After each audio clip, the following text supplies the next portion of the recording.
Nuh Mewat police अधीक्षक वरुण सिंगला ने आज मीडिया से बातचीत करते हुए कहा है कि साइबर अपराध की जो घटनाएं हैं वे भरतपुर व नूंह मेवात के जो सीमा हैं उससे सटे हुए गांव की हैं। वहां से साइबर क्राइम की घटनाएं सामने आती हैं। एनसीआरबी पोर्टल व साइबर हेल्प डेस्क के जरिए शिकायतें प्राप्त हुई हैं।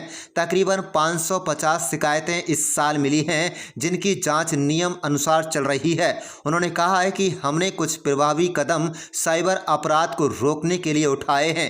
उन्होंने कहा है कि साइबर हॉट स्पॉट जो गांव बन चुके हैं जहां से ज़्यादा वारदातों की खबरें सामने आती हैं, उन गांव को चिन्हित करके टावर डंप एनालिसिस के जरिए आईडी नंबर निकालते हैं जो फ्रॉड आईडी पर लिए गए हैं। ऐसे नंबरों की हर डिटेल हर माह सीआईडी विभाग से शेयर कर रहे हैं। वरुण सिंगला एसपी नूंह ने कहा है कि उनको बंद करें और उनके खिलाफ कार्रवाई अमल में लाई जाए। उन्होंने कहा कि साइबर अपराधियों को एक बड़ी चोट लगती है। फर्जी आईडी पर महंगे खरीदे जाते हैं, आईडी महंगी खरीदी जाती है जो जांच में सामने आया है। उन्होंने कहा है कि कार्रवाई से अपराधियों के हौसले पस्त होते हैं। उन्होंने यह भी कहा कि जो भी हम पकड़ते हैं, जो भी इनके माध्यम से जो भी करते हैं, उस अपराधी के मोबाइल से पता चलता है कि उनसे किसके साथ किया गया है। हाँ जी, बिल्कुल। जो है साइबर अपराध की जो घटनाएं हैं वो हमें भरतपुर और जो नूंह की जो बाउंड्री है, हमारे उससे सटे हुए जो गांव हैं उन पे हमारे को काफ़ी खबरें उस संबंध में आई।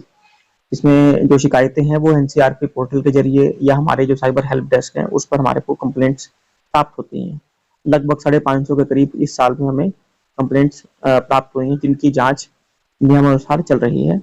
और इसके साथ साथ हमारे द्वारा कुछ प्रभावी कदम साइबर अपराध पे रोकथाम के लिए, साइबर अपराधियों पर कड़ी कार्रवाई करने के लिए उठाए गए हैं।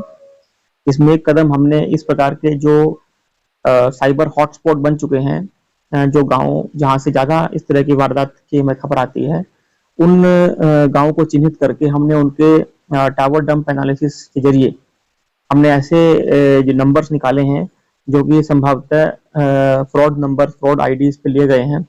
और ऐसे नंबरों की एक सूची हमने लगातार हम हर माह सीआईडी डिपार्टमेंट से शेयर कर रहे हैं ताकि वो इसको आगे डिपार्टमेंट ऑफ टेलीकम्युनिकेशन से चेक करवाकर और जो इसमें फर्जी आईडीज पे जो सेम इश्यूज हुए हैं उनको प्रभावी तौर पे बंद भी करें एवं उनके खिलाफ कार्रवाई भी अमल में लाएं।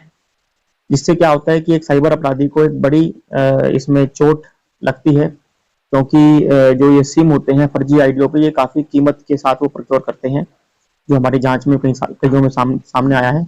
तो इस प्रकार की कार्रवाई से उनके जो है हौसले पस्त होते हैं, उन्हें यहाँ काम करने में दिक्कतें आती हैं, फ्रॉड करने में दिक्कतें आती हैं।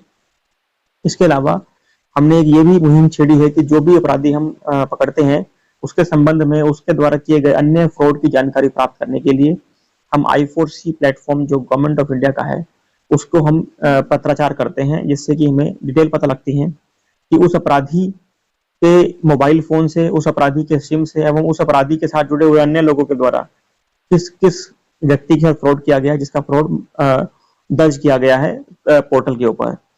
ऐसे फ्रॉड की जानकारी लेकर हम जो संबंधित पुलिस अधीक्षक हैं, कमिश्नर ऑफ पुलिस हैं, उनसे हम पत्राचार करते हैं ताकि उन लोगों को अपने केसेस में यह एक लिंक, एक सस्पेक्ट लिंक और एक जो एक अहम कड़ी के रूप में उनको मिले और उनके जो है केस सॉल्व हो सके।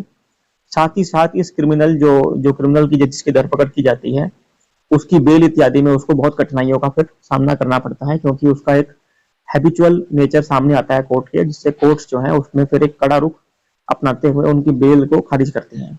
और किस ऊपर कितनी शिकायतें दर्ज की गई हैं, वरुण सिंगला ने पत्रकारों से बातचीत के दौरान कहा है कि पुलिस अधिकारियों से पत्राचार के ऐसे लोगों को अपने वहां दर्ज केसों में उनके खिलाफ सख्त कार्रवाई कर सकें, उनकी धरपकड़ हो सके। उनको जमानत से मिलने के काफ़ी कठिनाइयों का सामना करना पड़ रहा है, कोर्ट सख्त हो जाता है। वहीं आपको बता दें कि जिला स्तर पर साइबर क्रिमिनल की एक सूची तैयार की है जो हरियाणा में मेवात से संबंधित साइबर अपराधी पकड़े गए थे। स्थानीय खुफिया विभाग की मदद से भी एक सूची तैयार की गई है, उन पर बड़ी पैमाने पर नज़र रखी जा रही है, उनकी धरपकड़ लगातार जारी है। इन सभी उठाए गए कदमों से साइबर अपराध पर जल्द ही काबू पा लेंगे। साइबर अपराध 3 भागों में बटा हुआ है।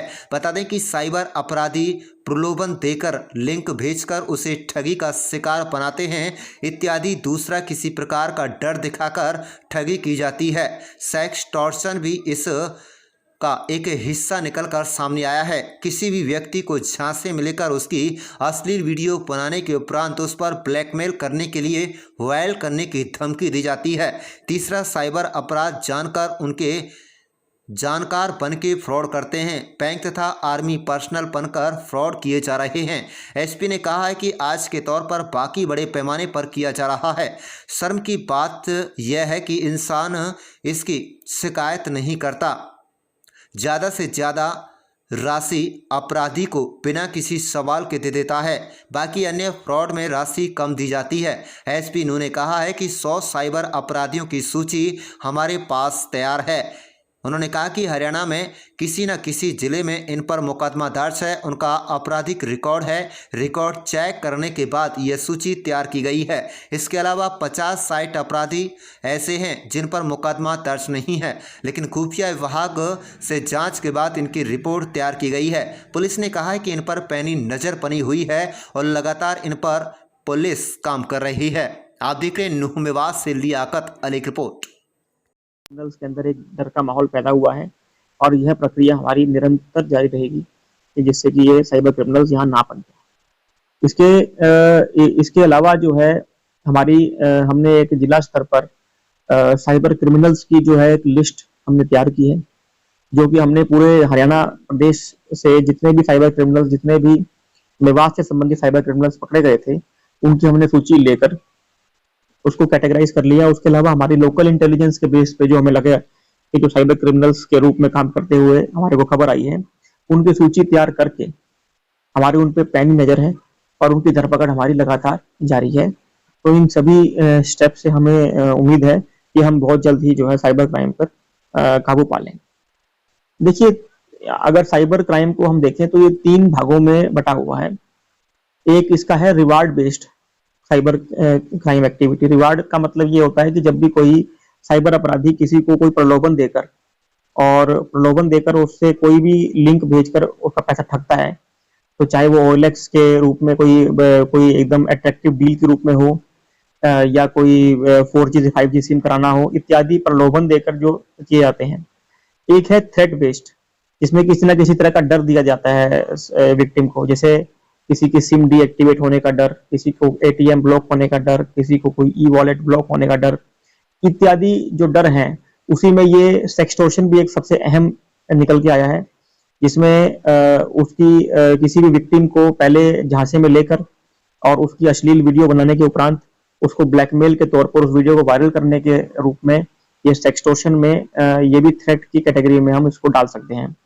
और तीसरा है इम्पर्सनेशन बेस्ड, जिसमें कि किसी ना किसी मुलाकी बनके, विक्टिम का मुलाकी बनके, उसका जानकार बनके जब हम फ्रॉड करते हैं, तो रिलेटिव बनके, कोई बैंक एम्प्लॉय बनके, कोई आर्मी पर्सन बनके, तो इस तरह के उसमें ये वाले फ्रॉड किए जाते हैं। तो हमारे देखने में आया है कि जो थ्रेट बेस्ड में सेक्सटॉर्शन है, वो एक बहुत ही अहम आज के रूप में काफी सारे साइबर क्रिमिनल्स इसको कर रहे हैं, क्योंकि इसमें जो विक्टिम होता है उसमें एक नेचुरल टेंडेंसी होती है कि वो इसकी शिकायत कहीं नहीं करता है शर्म के मारे, और इसमें ज्यादा से ज्यादा अमाउंट वो अपराधी को दे देता है बिना कोई सवाल किए, जबकि अन्य जो फ्रॉड है उसके अंदर जो है वो फ्रॉड अमाउंट कम रहती है।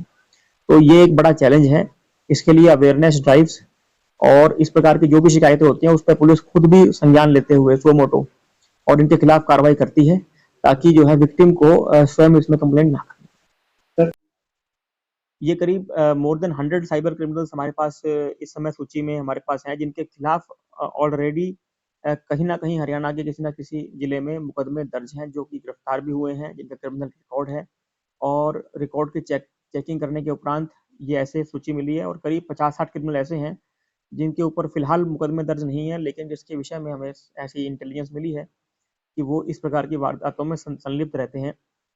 इन सभी क्रिमिनल्स के ऊपर जो भी बेल पे आ जाते हैं, इन पे हमारी बड़ी पैनी नज़र बनी हुई है और हम लगातार इन पे चेकिंग कर रहे हैं।